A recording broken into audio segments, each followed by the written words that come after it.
Ketua AMSA, Pak Sarbeni Usman, melihat ada temuan terhadap sejumlah media yang dianggap adalah tidak kualifikasi dikaitkan dengan UKW utama? Terima kasih atas pertanyaannya. Saya kira yang pertama kita sebagai organisasi yang di dalamnya tergabung perusahaan-perusahaan pers, kita harus bisa saling mendudukkan masalah pada porsinya ya. Kita respect kepada BPK atas tupoksinya dan semacam, pasti ada punya niat baik. Tapi kemudian kinerja apa namanya tugas-tugas itu menurut saya juga jangan melampaui kewenangan ya.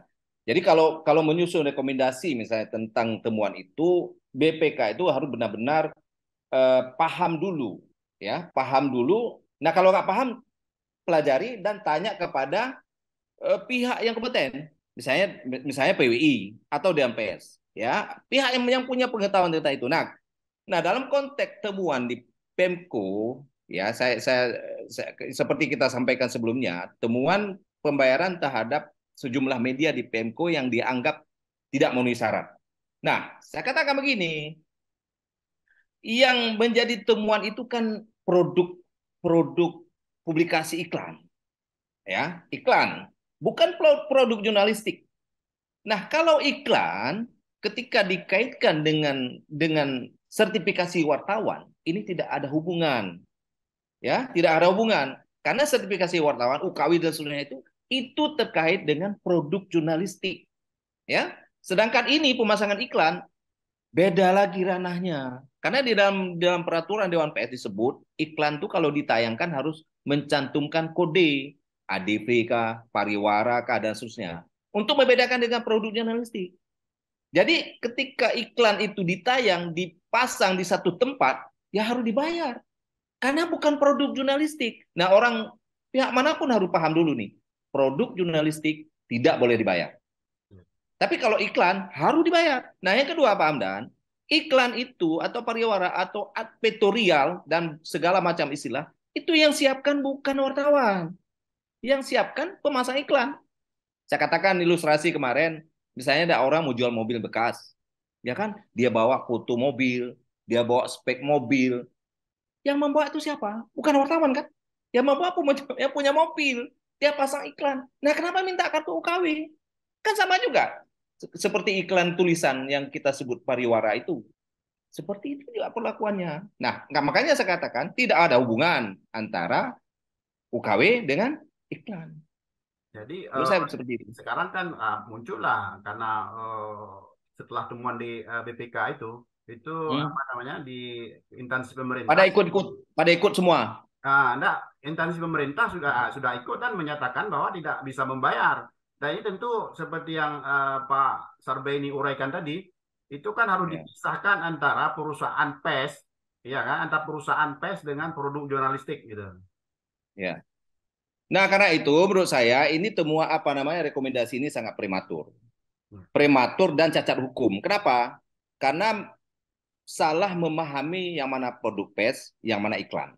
Nah, sekarang terjadi salah kaprah apa namanya eh, ikut-ikutan semua semua instansi. Makanya saya katakan dari awal, rekomendasi BPK itu akan dipegang, akan menjadi pedoman berbagai pihak. Nah, karena itu rekomendasi harus benar, jangan salah. Kalau salah, ini saya katakan kemarin kan membunuh perusahaan pers. Karena perusahaan pers yang merangkak dari bawah itu kan harus diberi kesempatan dia. Kan nggak mungkin semua begitu lahir langsung besar, langsung lengkap. Orang karena syaratnya kan hanya PT, Pak. Syaratnya tidak bukan UKW syaratnya. Nanti setelah perjalanan sekian lama dia akan melengkapi. Kan pelan-pelan. Orang lahir dulu, tumbuh, jalan, merangkak dan sebagainya. Nggak mungkin begitu lahir langsung besar. Jadi Nah, pemerintah harus mensupport.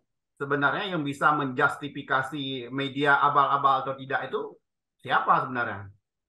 Ya, menurut saya kalau sekarang Dewan Pers. Ya, Ya, pemerintah harus membentuk Dewan Pers. ya, bisa menjustifikasi media abal-abal. Maksudnya Ya, eh, padahal dia sudah memiliki badan hukum, sudah memiliki badan perusahaan. hukum. Ya, menurut saya juga istilah abal-abal itu harus diklarifikasi juga. Yang kategori abal-abal itu apa? Ya kan? Misalnya dia nggak ada badan hukum, mungkin itu abal-abal. Tapi kalau dia sesuai undang-undang, dia memproduksi karya bagus, ya kan, walaupun personilnya mungkin masih terbatas, semua kriteria kode etik dia penuhi, ya tidak abal-abal. Tapi kalau dia misalnya badan hukumnya tidak layak, ya kan, memproduksi produk jurnalistik juga tidak sesuai ketentuan, kemudian dan sebagainya, saya kira masuk ke kategori abal-abal. Tapi yang punya kewenangan itu menurut saya sekarang kita serahkan Dewan Pers lah. Jadi nggak ada lembaga di luar Dewan Pers yang berhak menilai sebuah perusahaan pers itu abal-abal atau tidak. Apa namanya Pak, sebagai ketua AMSA ini apa himbauan Bapak kepada pemerintah nih supaya tidak terhalang-halanginya tugas jurnalistik atau tugas pers nih? Karena Terima kasih. Ada dua menurut saya. Yang pertama, dudukkan persoalannya pada porsinya. Yang pertama. Yang kedua, kalau sudah menyangkut jurnalistik, tanyakan kepada ahlinya. Ya, tanyakan kepada ahlinya sehingga rekomendasi itu tidak keliru. Karena saya katakan, saya ulangi, rekomendasi BPK akan dijadikan pegangan oleh berbagai SKPA, oleh berbagai SKPK, bahkan seluruh Indonesia nanti. Nah, produk pers itu dibedakan dulu, mana mana iklan, mana yang karya jurnalistik. Ini ya, pahami dulu, jangan emosional, karena kita seperti kita katakan, niat membangun perusahaan pers itu apa? Melakukan kritik terhadap penyimpangan. Yang kedua apa? Membuka lapangan kerja. Kenapa nggak bisa melihat secara positif? Saya kira itu Pak Amdan. ya, berarti rekomendasi terakhir ke BPK untuk apa? Tidak sewenang-wenang. Dilihat lagi itu. Ya, Dilihat lagi rekomendasi yang keliru itu, yang prematur itu dilihat lagi karena itu akan membahayakan, akan merusak, akan menghambat pertumbuhan demokrasi, akan menghambat perusahaan pers. ya. Karena semua perusahaan pers yang baru dibangun kan memang merangkak dari bawah. Jadi dengan demikian, instansi pemerintah tidak serta-merta menjadi pegangan itu temuan Dewan Pers itu. Bukan Dewan Dewan Pers, Ya, BPK.